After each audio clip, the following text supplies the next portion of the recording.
Good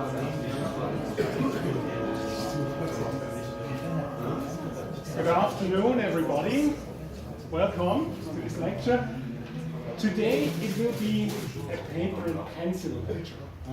We don't use the computer a lot today because it's really kind of a theoretical part. It's really dealing with probability distributions. That's the goal here.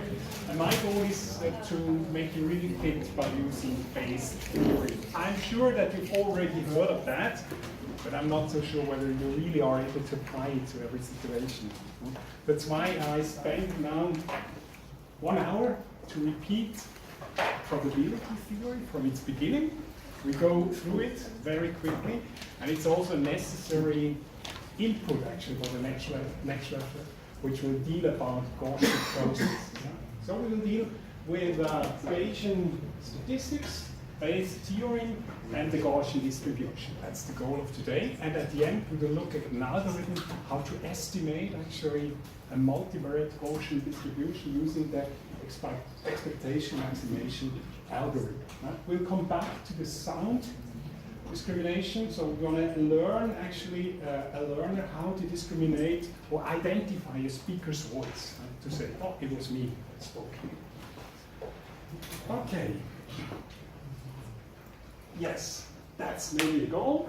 Everybody knows how to apply Bayes theory, knows what a Gaussian mixing model is, and knows how the expectation maximization algorithm works in principle. These are the main 3 goals. So we start with probability theory. And what we see here is called a joint probability density. It could also be a big P, that is a probability.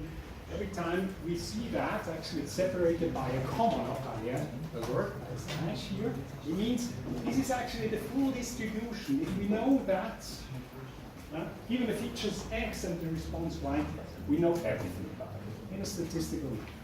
But normally we don't have this full information because this can be so highly dimensional that we have no chance to estimate it because it's so sparse.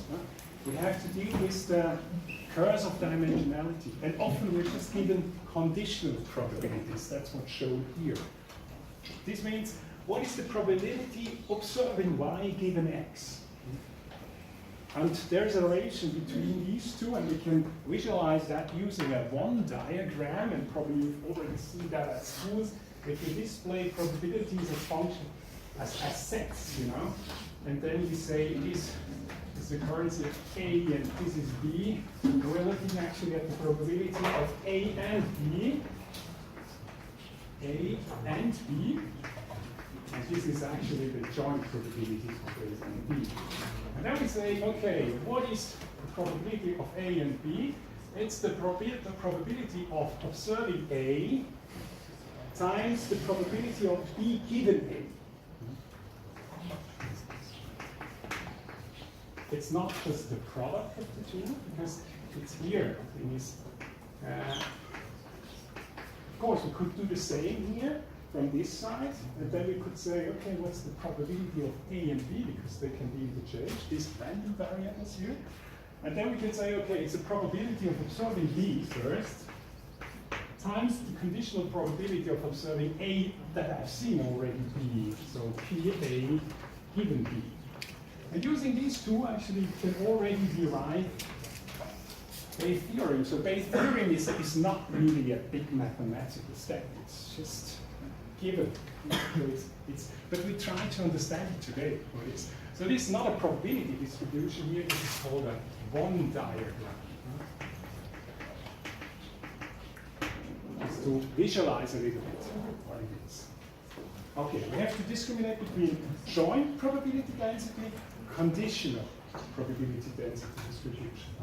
So we repeat a little bit statistics, and you know there are 2 worlds. There are the frequentists, which count, and there are the Bayesians, normally, which try to describe a statistical process given a probability density distribution. For example, a Bayesian would say the prior probability that Titanic will sink is 10 to the minus 4.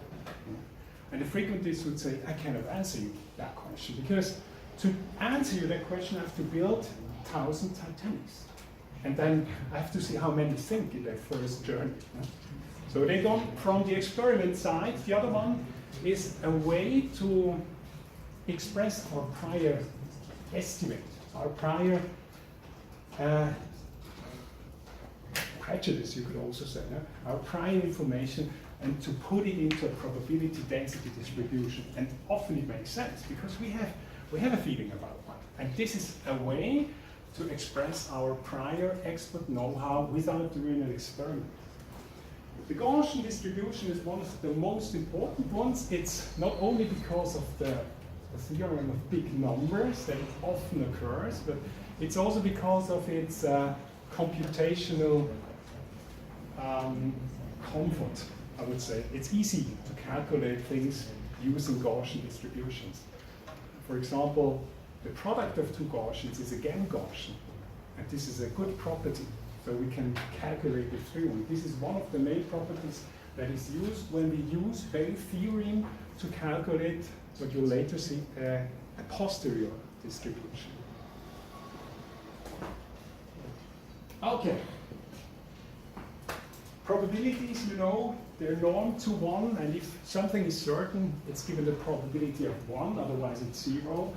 Normally we have to define what is the domain of a random variable that we have to deal with. It's easy. It's normally, it can be continuous or it can be discrete, and it's important that we know, okay, what values can this random variable x, or here a coin for example, take. That's we call the domain of this random variable coin. We would say normally it's head and tails, it's not the edge, it could also be the edge, and we have 3 possible things.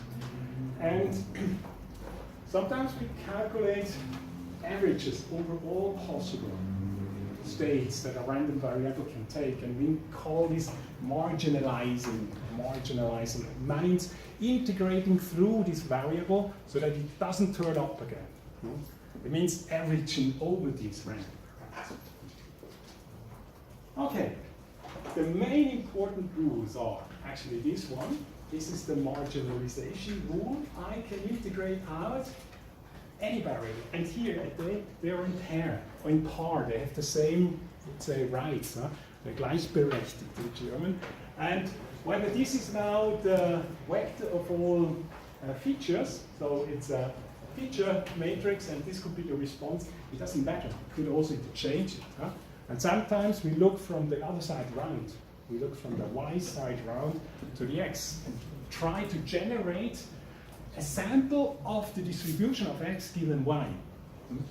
This is how we would generate new random variables in x that we didn't observe yet, but which are given by the model. So we can turn it back.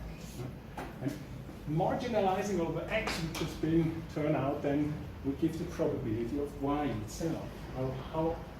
How probable is it that I observe y as it is? Then we have the conditional probability. We've seen that as well. And combining this one, we get Bayes' rule, which says the probability of the response y given features x is, I can turn it back, is given the probability that I observe y given x given y times the probability of y divided by the probability of x. Wait for a second. And what is x? Normally this is not given. We have to calculate it out. We have to use it. We have to calculate it using the integrals or a sum in discrete states. And normally it's just the sum over this here, over this expression, given the other one. So I sum it out. It gives the full probability here, P of x. Okay, let's make an example. The frequentist could easily tell you what it is. For example, if I say, what is the conditional probability that I observe apples here in the red box? This is already the conditional probability. And here you would say, okay, there are 2 apples and 6 oranges. 2 of 8 is the probability that I take with one sample here, an apple. And the same is true if I just condition on the blue box and say what happens in the blue box. These are already conditional probabilities. And normally they are given And from the conditional probabilities, we try to infer things about either the full distribution, the joint probability distribution, or we turn it around to give a conditional probability which flips the variables. Okay, the frequentist way is just to count. To count how many things are. And the first thing to do is, and this is really the most simple example that I could think of, but it shows everything that you have to know about probability density distributions. Here in the discrete state, where we only have two random variables with two states each. We have fruits, oranges and apples, and then have two boxes. This creates a joint probability density distribution given actually fruit and box. So we have a 2 by 2 matrix, and we can calculate the full probability distribution given these samples here by making a table like that. So we call X, for example, the box. The box can be red or blue. Then the fruits could be apples or oranges. We just count how many we have. And then these numbers actually are already a representation of the full joint probability distribution. I just have to normalize. So we count it. 3 and 1 is 4, and 6 is 10 is 12. So by normalizing, I get the joint probability density distribution, which is now a 2 by 2 matrix. And if the variables are continuous, it will be just a surface over two random variables which are continuous. We also can see now the marginals. If we integrate it out, integrate over the y, we get the p of x. So 2 and 6 is 8, 12. And you see they sum up always to 1. So having this table in mind, I think you always know what actually a joint probability density distribution is and what the marginals are. We just look over the average over these or over these. So we look at the probability density distribution from one side and the other side. Always normalizing out, and not taking always the shadow, but we have to normalize it so that it is a real probability density and it integrates out to 1. The probability observing x must be 1. The probability of observing y at any state must be 1. So this is what we call the joint probability density distribution, and this would be all we know in a statistical model. If we have that, we're done. But normally we don't have it. We have just some spare measurements about here and here. And we have to infer things about the full joint probability distributions from these measurements we have. And for this we use Bayes' rule, because then we can turn it away, we can turn it around. Okay, now things which are obvious to us when we look at the picture get complicated when you use the formula, but later we have to use the formula because we have so many independent random variables that it's hard to understand how we could not count anymore. So we have to deal with probability densities. For example, what is the probability that I take an apple in the red box? And using Bayes' rule, we would say, now we take the joint probability distribution given an apple and the red box here, and normalize by p of x given r. So it's 2 over 12 divided by 8 over 12, it's 1/4. This we see from the beginning when counting. But later it will be those rules that we have to use because we cannot just count anymore. We don't have that simple pictures to just do the counting. And here you see, okay, everything what we would see from scratch, looking at the picture, can be calculated by Bayes' theorem. Okay, for example, what is the probability to draw an apple or an orange? Yeah. Now we take the marginalizing, so what is the probability of taking an apple out of two boxes? So this is the probability of taking an apple in the red box times the probability that we take a red box. Plus the probability of taking an apple in the blue box times the probability of the blue box. This is using Bayes' theorem, and then we will say it's 5 over 12. It's 5 from 12. But from the full set of fruits we would take an apple. And the same would be true 7 from 12 if you take an orange. Just looking at the full thing, and meaning that we could just put those things together. There's no box anymore. We take these walls away, and what's the probability of taking it? Yeah, it's for example 5 over 12, 7 over 12. Okay. We can also test Bayes rules. Again, we calculate it back. For example, we have calculated a force from the John probability density distribution, the probability of taking an apple in the red box, and here we turn it around.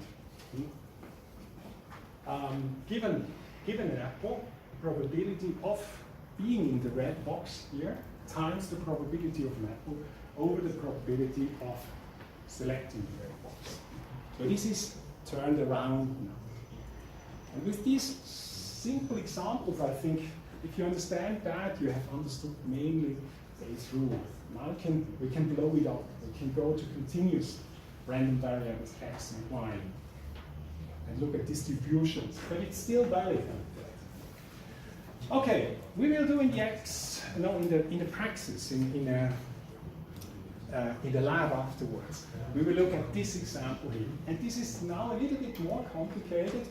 It's you as Inspector Clouseau who has to solve a riddle. You have to find the murderer. Normally it's the butler, you know, from the stories or so, but it could also be the maiden. And the question is, who was it really?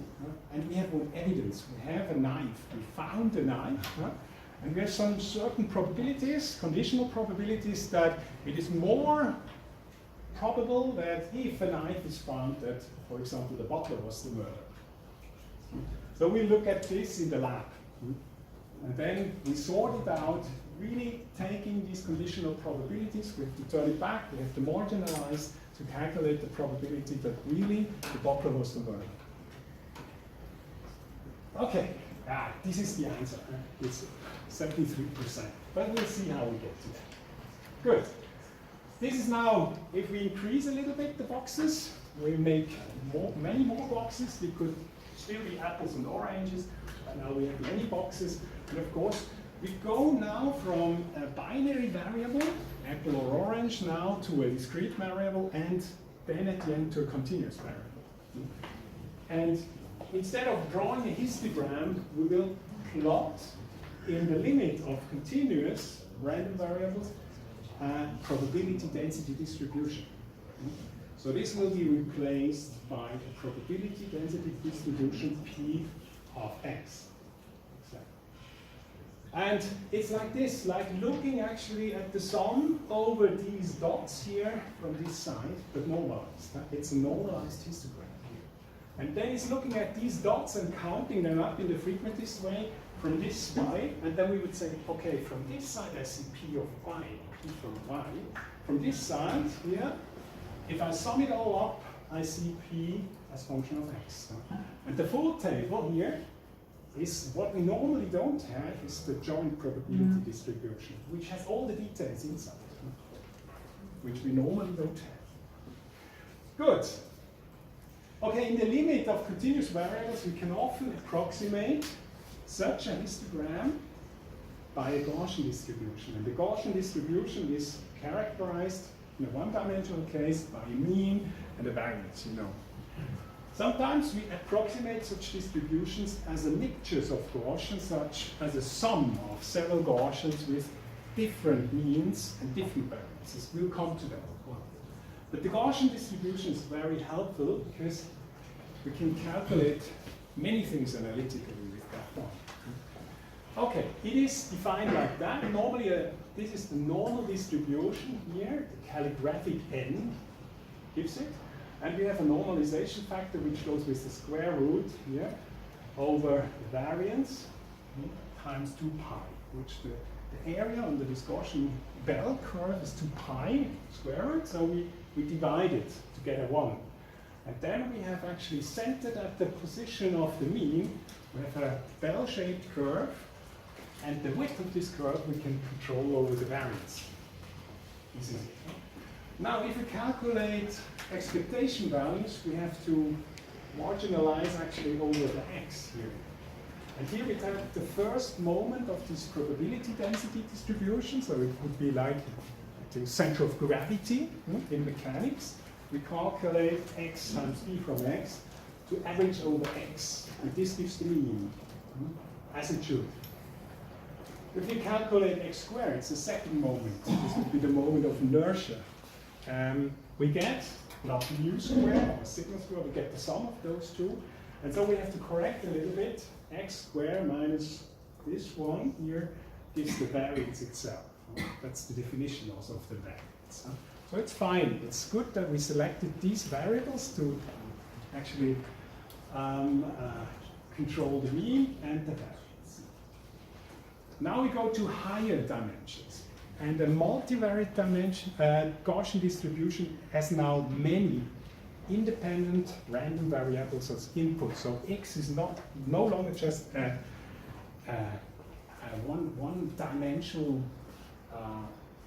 random variable, but we have n-dimensional or d-dimensional feature vectors. Right? And then we can define a multivariate Gaussian distribution. Now x is a vector of random variables. And the covariance gets covariance matrix. It's defined by this big sigma to the power of -1, because we divide normally by sigma squared. And what we have to deal with is now x minus my square. So we formulate it using the matrix product.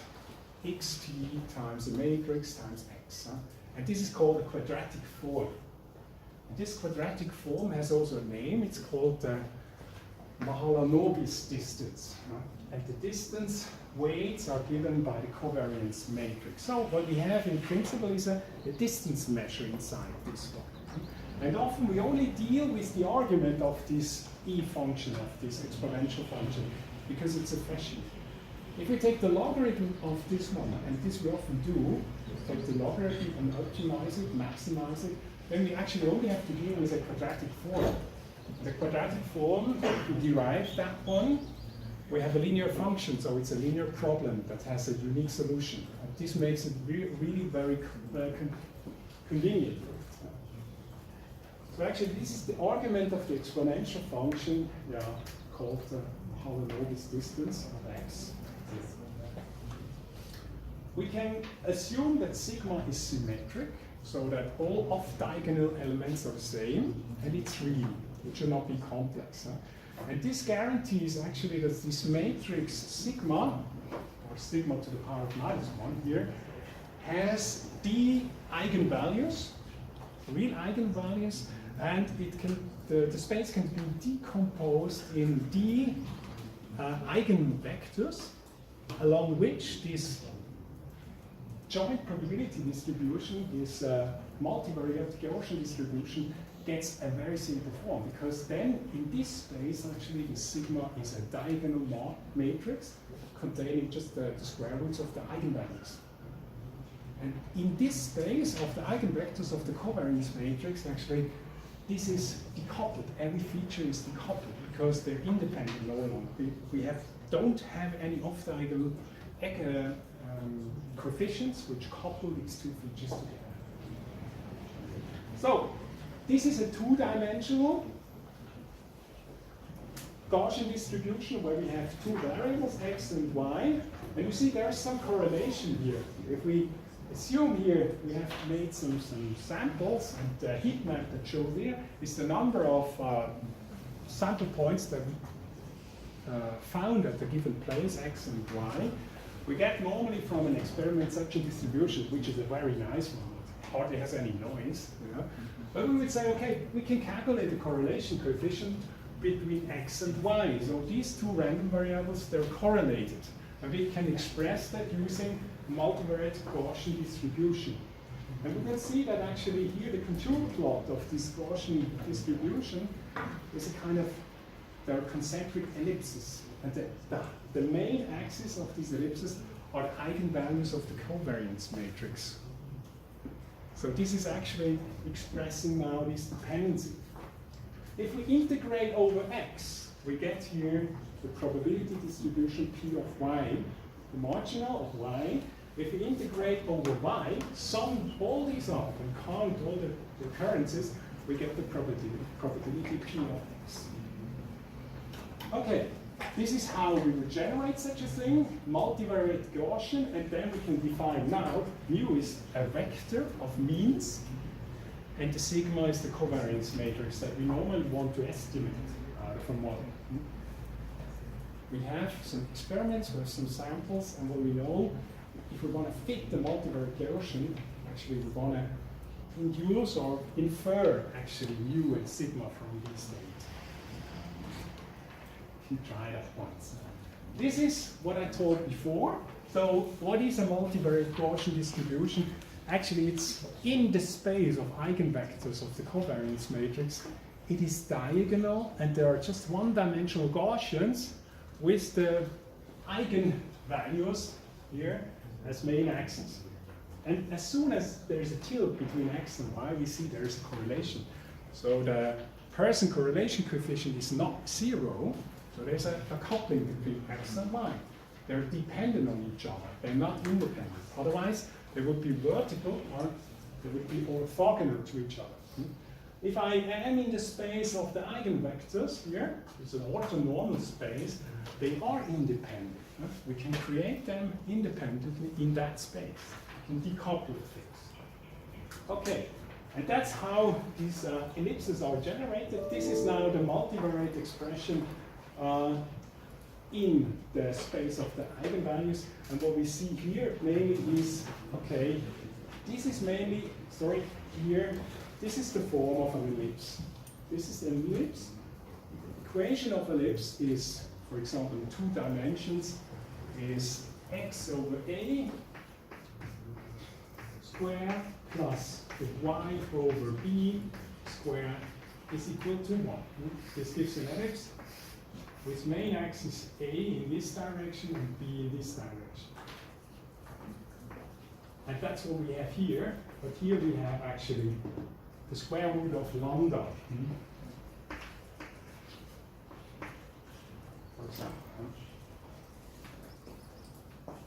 And then we see actually if the components are big, the eigenvalues are big, this multivariate Gaussian distribution is stretched in that direction. Okay. We can check now what is the expectation of this multivariate Gaussian distribution. It's again mu. And out of this xt x, we get a mu t plus the covariance matrix. And taking this out here, we can really get the covariance matrix. So if we try to calculate explicitly the covariance out of this multivariate distribution, we get sigma. So this is the covariance. It's a matrix in that case. Good.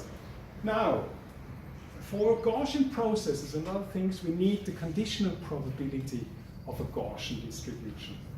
And we can calculate that explicitly. And I want to do it once with you here.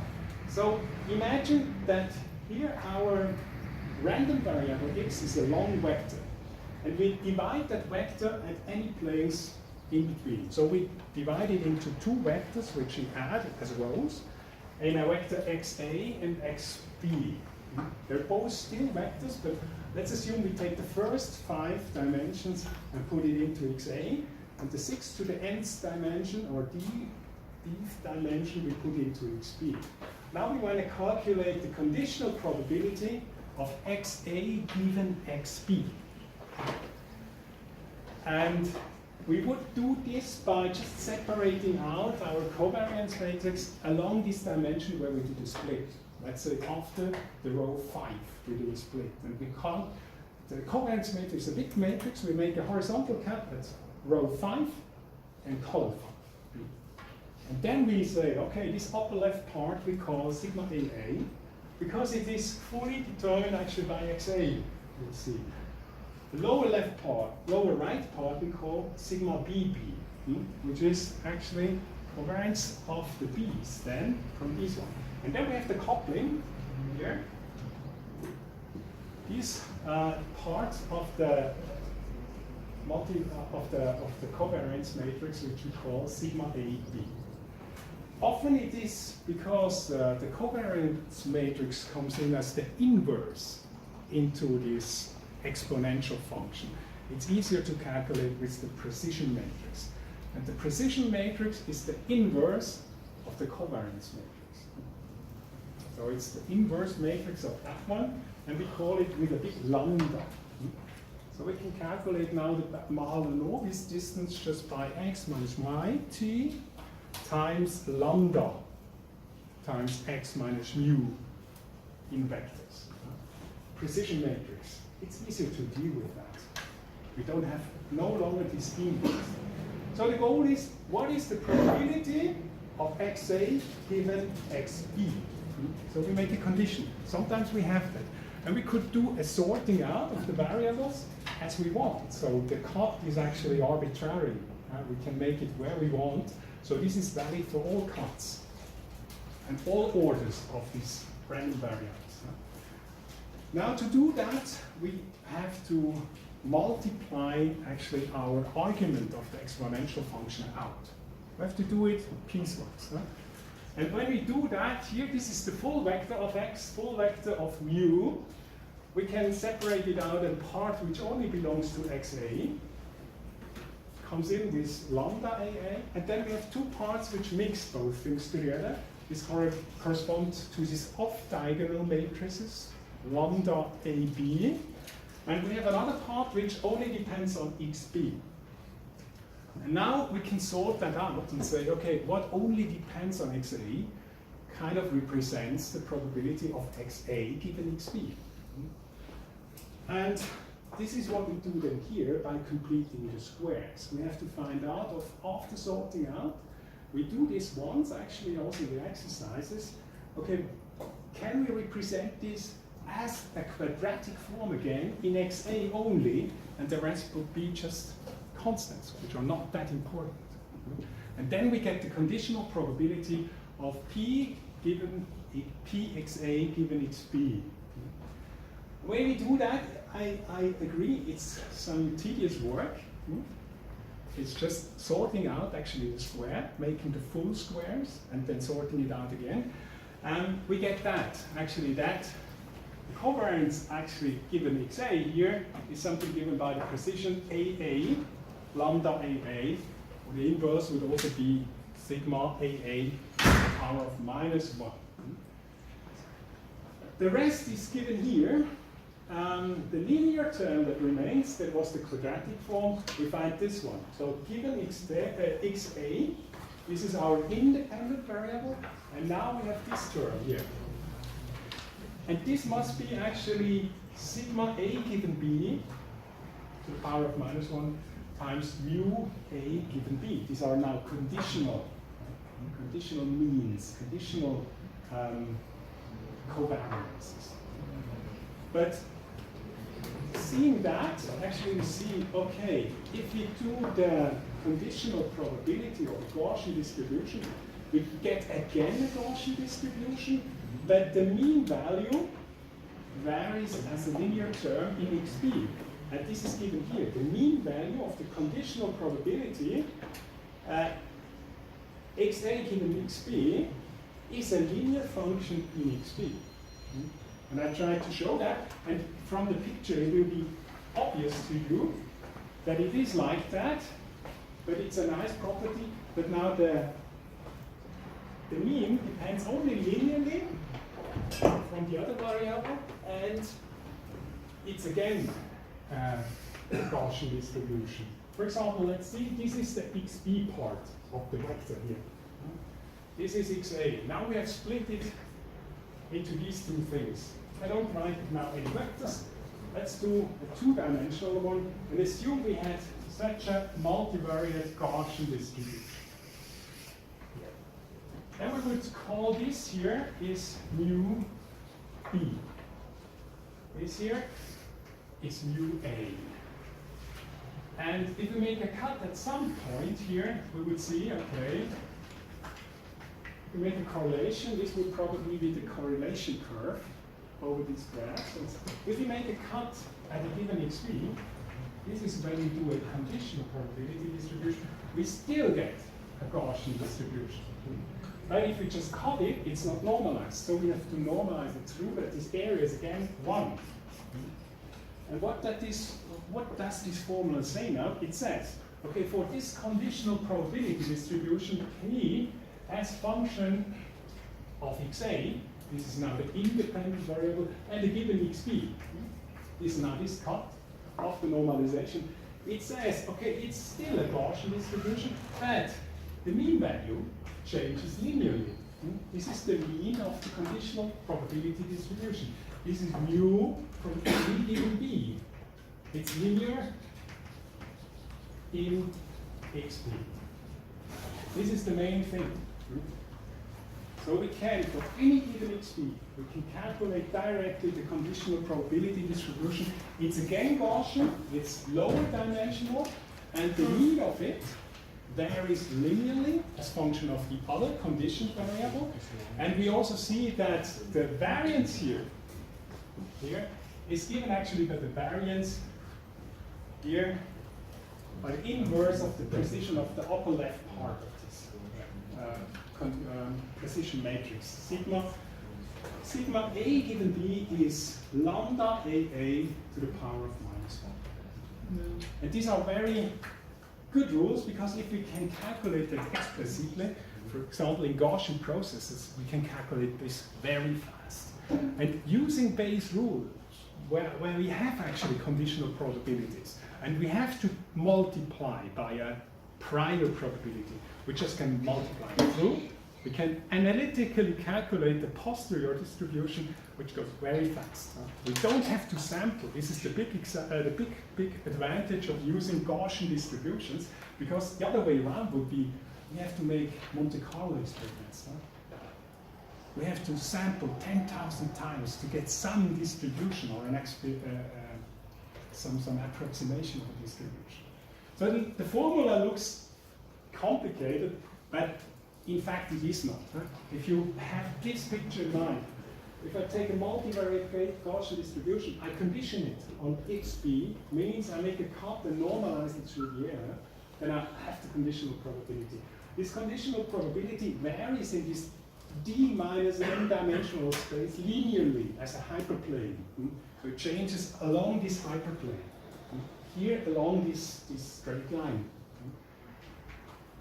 In the general case, it will be along a subspace.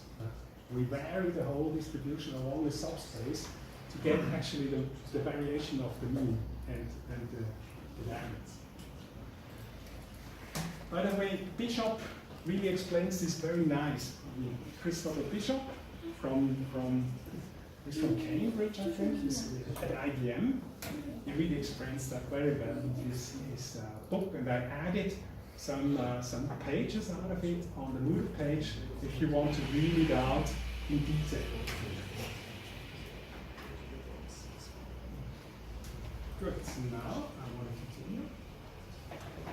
This is the summary again. And we could also do an experiment or an example where we really use that for a simple case to calculate this conditioned covariances and conditioned probability density distributions. The marginal is again, now this is the P of x. If I sum everything up, this would probably be a curve like this. Imagine here we have this bell-shaped ellipsoid here. If I shape it up, we would see, okay, this must be a Gaussian curve centered at this point. And it's again normalized. This would then be the P of x, full x here. When x is xa, xb. No, xa, sorry, only xa. We're actually just plotting it as xa. So this is here, you see, it's centered at mu a, and the variance is given by sigma AA. So it's independent of the rest. That ignores actually the y or the xb. And the same is true if I make the marginal on the other side. So it's centered at xb or mu b with the variance sigma bb. Good. Okay. Sometimes it doesn't work. Yeah, and this is more or less what I've shown here. Joint probability distribution, if we marginalize, means just summing up all the things here, then we get P of xb, P of xa, and conditional means we make a cut here at this either or this either side of the normalizing, and of course, making the cut is normally thought like we vary xp. Xp can take any value within the domain of xp, and so if the cut must be valid for all positions of xa and xp, that's why we give it a formula. This is xa is not normally given at the beginning. Good. Normally, the joint probability distribution depends on many independent variables. And for example, here we have 5. And imagine every parameter can take 10 values. So to calculate or only display the full probability distribution, we will have 10 to the power of 5 values, which is quite a lot, 10 times 10 times 10. And doing experiments such as that is really impractical.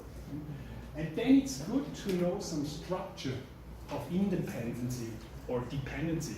Rather, is really every variable here, every random variable, fully dependent on the others? And to get this out, there's one method to do it, actually, is to draw a graph. A directed acyclic graph. It's called the DAG. Directed acyclic graph. And this graph expresses a conditional independency. It doesn't display dependency, it displays conditional independencies. And this helps by factorizing out the joint probability density distribution.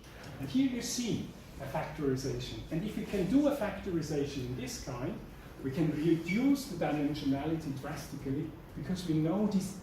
We can use the independence assumptions here in these models to reduce the number of independent dimensions. For example, this graph tells us that C is actually dependent on A and B. So to calculate the probability of C, we should know the probability of A and B. So P of C is given AB. It depends on A and B, what we have here. So we have a dependency. D is dependent only on C, not on A anymore. Or E is dependent on C and B. And then we can factorize that out. So we would say we have two parents here, A and B, which are independent, P and A. So the full probability distribution, joint probability distribution, is the product of these two times the probability of C given A and B times the probability of E given C and B times the probability of D given C.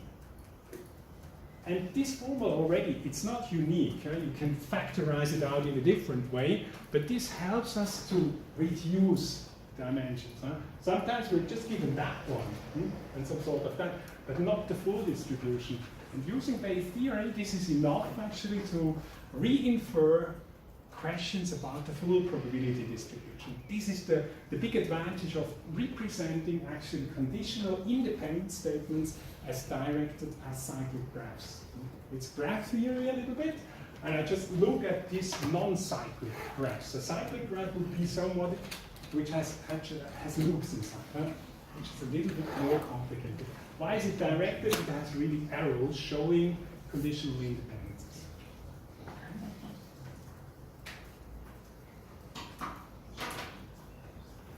Okay, for example, imagine there's an alarm going off.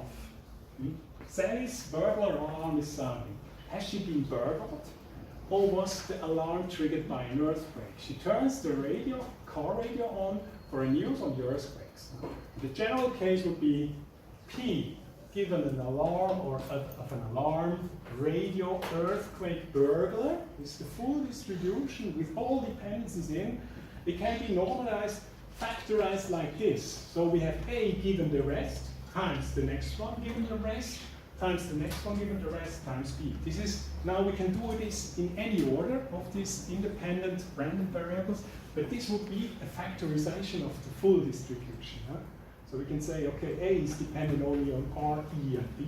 P is, R is dependent on E and B, and so on. Huh? It's always the parents which come in actually here as dependent states on this probability distribution. But normally this factorization is still too complicated. It's too many states that this probability distribution can have. Huh? And now, this is our know-how about independency here. We make some assumptions. Huh? So the alarm is not influenced by a report on the radio. It doesn't know whether the radio was on or not. So we can say the probability of the alarm going off, given the radio on an earthquake, is the probability of the earthquake and given a burglar. The radio broadcast is not directly influenced by the burglar, so we can say the probability of the radio given the burglar and the earthquake is only the probability, it's only influenced by the earthquake. And the burglaries don't directly cause earthquakes, so the probability of an earthquake given a burglar here is just the probability of E. It's independent of the burglar. So we can factorize that out, and now it's much simpler. We just have here one dimensional, here a conditional, and another conditional. It's not a full distribution anymore. And displaying that in a directed acyclic graph looks like that one. We would say, okay, the alarm is influenced here by the burglar and the earthquake, but not by others. The radio only goes off if there was an earthquake,